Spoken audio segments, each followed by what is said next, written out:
There's been horse racing on the outskirts of York since Roman times, several centuries before the Minster was built, to rise and stand majestically overlooking the ancient city.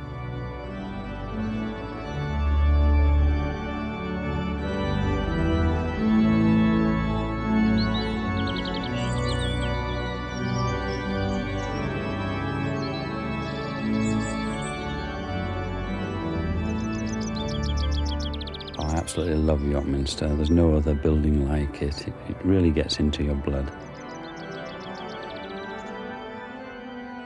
The music always makes me feel spiritually lifted, and just to sit there at evensong and look towards the west window, it's something wonderful.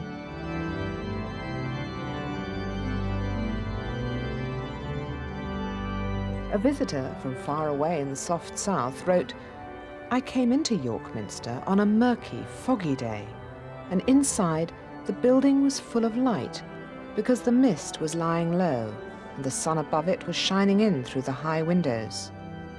They tell me that the eastern window is the same size as the centre court at Wimbledon."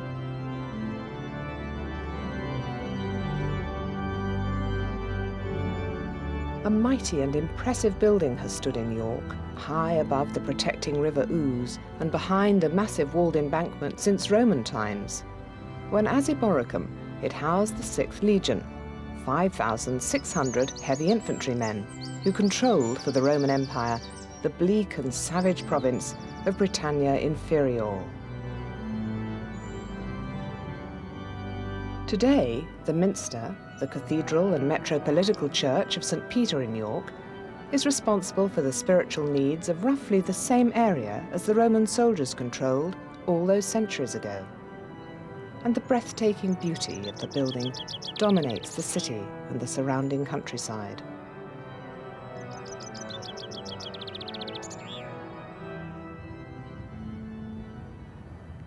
On the Yorkshire moors above Lastingham, Mick Thompson loves to go walking with his dog Penny.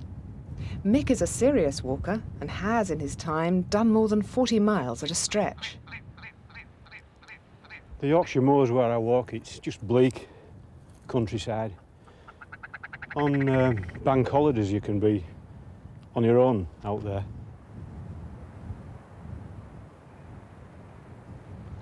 It's good walking country. You can get several seasons in one day up there. There's something unique to this part of the country, yeah. It's very nice. Great people, yeah, salt of the earth.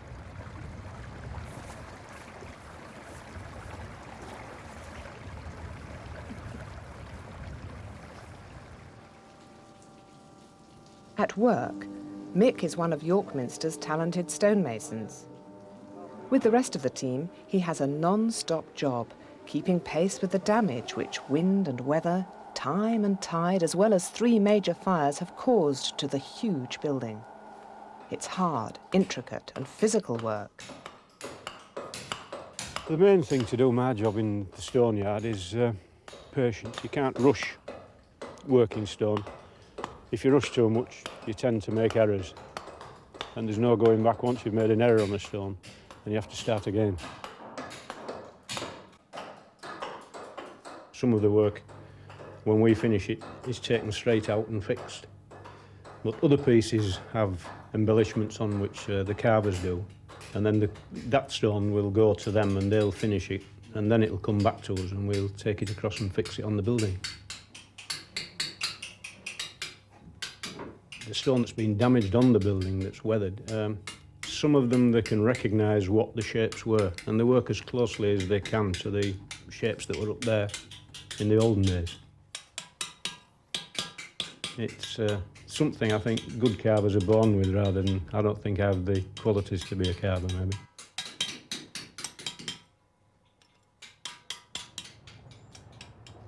Some of the scaffolds people think may be dangerous because you may be 200 foot up, but the scaffolds are so wide you could drive a car around them virtually. It's very safe. The scaffolders do an excellent job on the scaffolds.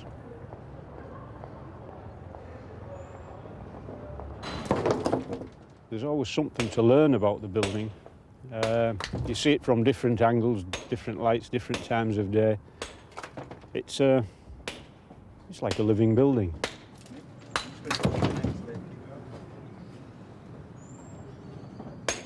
Sometimes when I'm high up on the tower on the north side, I find myself looking across to the North York Moors and thinking about the last weekend or the next weekend coming, and get some of this stone dust off my chest and get some exercise.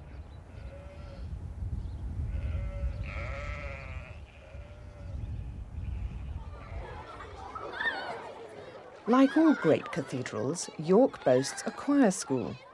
It's unique in many ways, but an important factor is that it's the only one in the country which does not take boarders. 3 brothers, Matthew, Daniel and Timothy Lowe, are all being educated at the Minster School. Matthew and Daniel are already in the choir. Timothy's too young still, but with his brothers, he makes up an unusual and tuneful cello trio.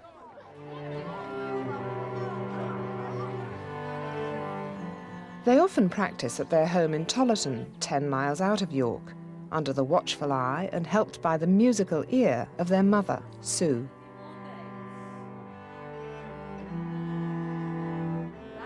The boys practice each day. It's rather like cleaning their teeth. It's part of life. They enjoy it, but they know they've got to do it to make themselves better, to improve their technique, to improve their playing. Their musicianship has improved immensely since they went into the choir, and they've got good pitch and they've got good rhythm, and I think if they want to be very good at playing the cello, it's up to them. I think they've got a good start, and it depends how they practice and how they develop in the future.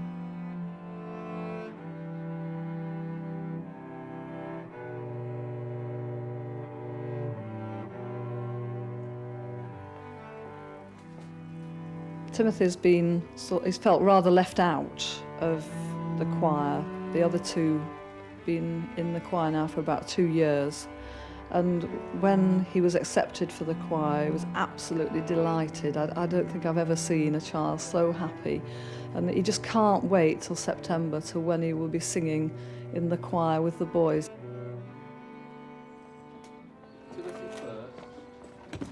The commitment to the choir is enormous. We thought it would be quite difficult to get all the boys to the right place at the right time, but it's harder than we thought. And Stuart working at the university and still doing some teaching is quite difficult. They enjoy it so much, though, it's worth it. And what they've gained, the benefits of the musical education as well as the academic education, plus the school is very good, then we're just so grateful and so pleased that we accept, that we'll have a commitment to the choir for quite a long time.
I think it's a very wonderful honour, really, that they sing in the choir and they're responsible and they enjoy the music. I'm proud of them all. They work very hard with their music, whether it's cello or their piano or their singing, but I think they enjoy it so much. It's just their life.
Come here. Come on. Come on. At Fulford, on the outskirts of York, Trevor Taylor exercises his green fingers in the early spring sunshine. He grows up to 2,000 bedding out plants each year for his own garden and for his friends. Trevor bicycles off each day to work at the Minster, where he's one of the cathedral's stalwart policemen. There were already Minster constables in the 1700s, and in 1829 they were assigned to patrol every night in and around the building. Robert Peel, whose sister was married to the Dean of York, is said to have studied the Thames River Police and the York Minster policemen before setting up his first band of British bobbies. Everything all right then, John? Yeah, fine, Trevor, fine. We've just had gents in this morning to book a service for next Tuesday. Yeah. And the only other thing is you've got Queen Margaret School in tonight for rehearsal in the chapter house. Very good. That's about all. Well, I must get changed to my boiler suit, so I have to go up on the rose window. Right. I'll leave you. Okay, no problem. On either Thursdays or Fridays, usually Fridays nowadays, two of the policemen go into the roof spaces and go all over the Minster roof and do a search. If there's anything wrong, we will find it. We'll find cracks in timber or some doors that aren't fastening properly on this kind of thing, and then the stone yard will repair them.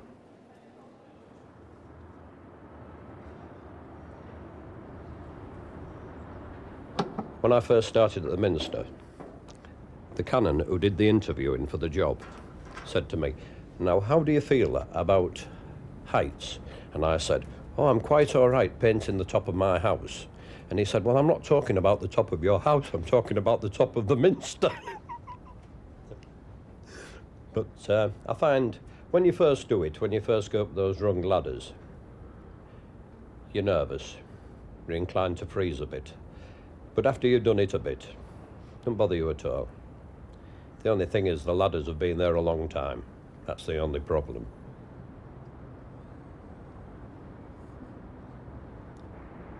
One night I found 3 couples all in sleeping bags in between the buttresses of the Dean's Park. They left when asked to. I think they were just, well, holiday makers, students or something like that. I'm not a religious man. I don't profess to be. But to me, the Minster is beautiful. It is. It's a peaceful place.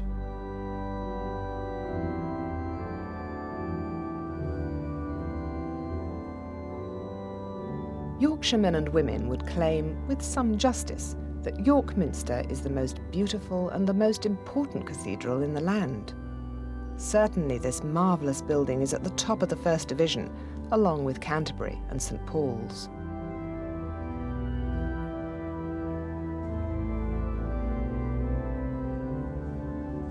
There has been a cathedral of one kind or another in York for more than 13 centuries. The present Minster, the 5th to have stood on this site, was begun in the first decades of the 13th century and took 250 years to complete. The man who's said to have been the moving force behind it was Archbishop Walter de Grey, who died in 1225 during the reign of King Henry III.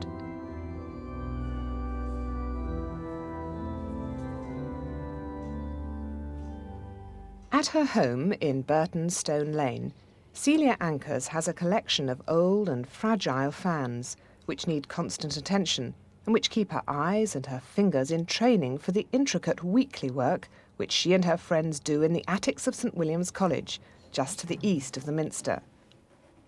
Celia is a member of the York Minster Broiderers Guild, the team which is responsible for all the magnificent and detailed embroidery work in the cathedral. Their stitching and their skills complement and enhance the creative work of the painters and the glaziers, the masons and the carpenters within the great building across the street. The Minster has been a kind of backdrop to my life in the city. It's always been there, and to be invited to actually work in there and be part of the production of some of the beautiful things in there is very exciting. This is why Jennifer has a saying that embroiderers should have flat chests and long arms. If you're working on an altar frontal, it could take up to 2 years, perhaps more. And when it's eventually installed in the Minster and dedicated, that space in the workrooms is empty, and it's like mourning the loss of a friend for a few weeks, because the space is there and the frontal's gone, and you've devoted so much of your life to it. Are you all right under there, Linda? Just a moment. I'll move a little bit. That's better. Okay. Right, off we go. I think it's rather a case of the cobbler's kids go barefoot, isn't it? That I don't find mending and sewing buttons on at all exciting, and I'd much, much rather be sitting doing some embroidery than that. So I provided my husband with his own little sewing kit with buttons so that he can do his own. That's better. Fine. Thank you. I think the skills that you need particularly are patience, and you have to learn to listen to what's required, because there's such a lot of work put into it that it has to be right. I've discovered a quality in the other ladies in the broderies too, an enormous generosity of spirit, that they share their gifts and talents with you, even though I'm virtually a beginner compared to some of them. There's an enormous generosity of spirit where they'll help you to develop your craft. So this sharing is very important in the group.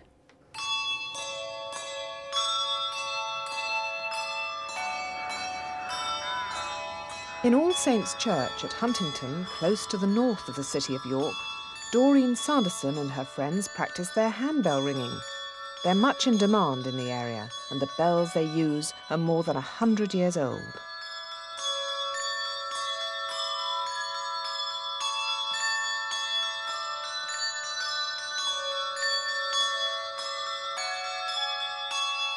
Quite a lot of people are interested in the sound of the handbells, and it can be enjoyed by any person.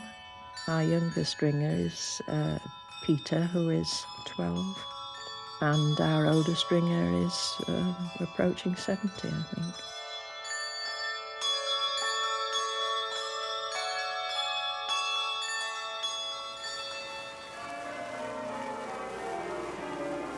Older still than the handbells, and a great deal larger, are the bells of York Minster itself, which ring out across the city at weekends and on Tuesday evenings when the bell ringers are put through their paces.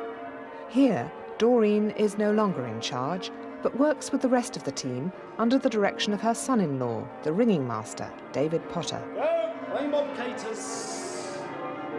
I know that by this ringing the bells, we call people to church, and it reminds people that there is a service about to take place. But I like to think that we are actually taking part in the worship by ringing the bells. And I think that's why it's important that we should make that sound as good as we possibly can. A lot of people say, does it keep you slim? It doesn't really. Bell ringing doesn't have any effect on me anyway. But I would imagine the effort of climbing up the 100 stairs up to the ringing chamber is probably better exercise than the actual ringing of the bells. Little Bob.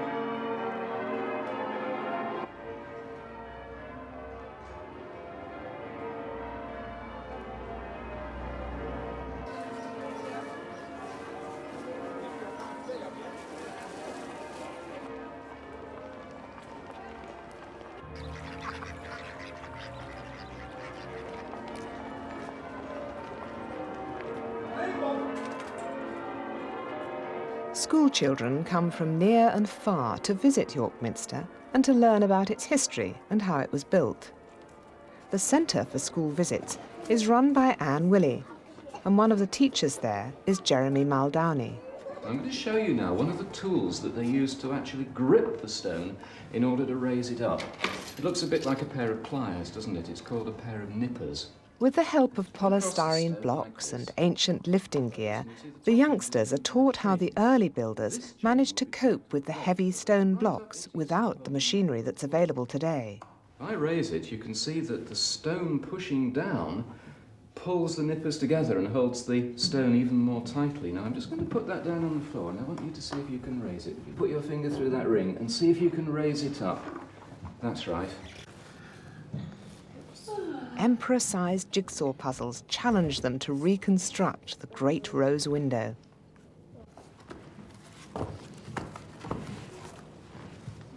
York Minster took about 250 years to build. And a beautiful wooden model of the minster means that even small people can take in the intricacies of the work without having to walk for hours around the huge building on short and easily tired legs. And as you look inside, especially in at the front there, you'll be able to see all the different craftsmen doing different jobs. I think we've done it.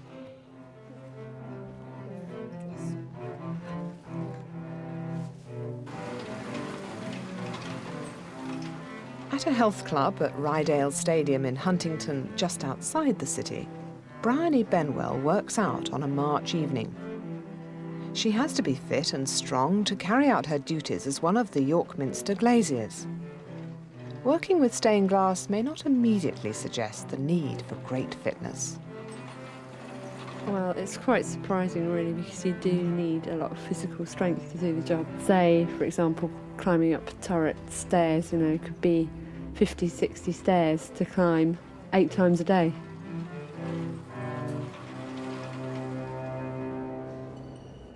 York Minster and its surrounding churches are world famous for their medieval stained glass. The cathedral windows are said to equal those of Chartres in France, and here, in the English northeast, you can find the greatest single concentration of ancient stained and painted glass in the country. In the late Middle Ages, there was a flourishing school of glass painters in York, a tradition sustained today by Peter Gibson and his colleagues. Bryony is one of his recent recruits. It was very inspiring to find such dedication as you can find in the workshop at the Minster. And you can find all over the stonemasons are the same, stone carvers are the same. Everyone's so dedicated. And it's something that rubs off on you.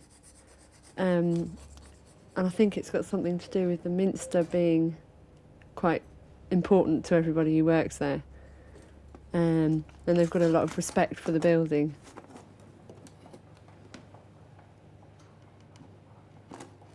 You do have to be patient, because it's such a long procedure. There's so many different jobs that you have to do before you get to the finished product.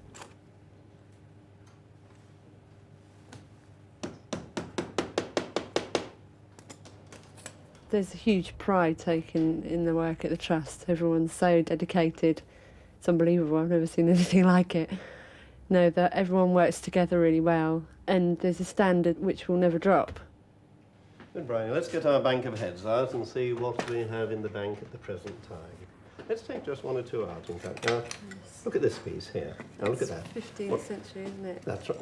Well done. That is really a quite superb piece. Right. All these heads, remember, came out of misplaced positions in Minster windows over many years. I mean, some of these pieces have been in the bank 14, even 50 years, believe it or not. Yeah. It's so unusual working with something that's that old and that precious and that priceless. And it's working with something and re-leading something or whatever you're doing to that window, knowing that someone else has done that 800 years ago, or someone else has painted it 800 years ago, and now you're working on it, and hopefully someone 800 years after we've worked on it will be doing the same.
When the building of the present minster at York was started at the beginning of the 13th century, the workmen would have found it hard to believe that it would be 2.5 centuries later, some 12 generations before it was finished. Yet the dedication, the skill and the artistry of those early pioneers still shine out of the great cathedral today, as it stands stalwart and serene under the summer sun and the buffeting of the winter winds.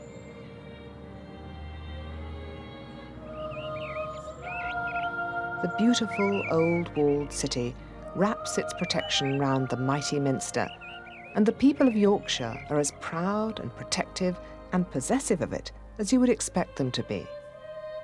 Like them, it reflects in its splendour the strength, the warmth, and the independence of that great northern county.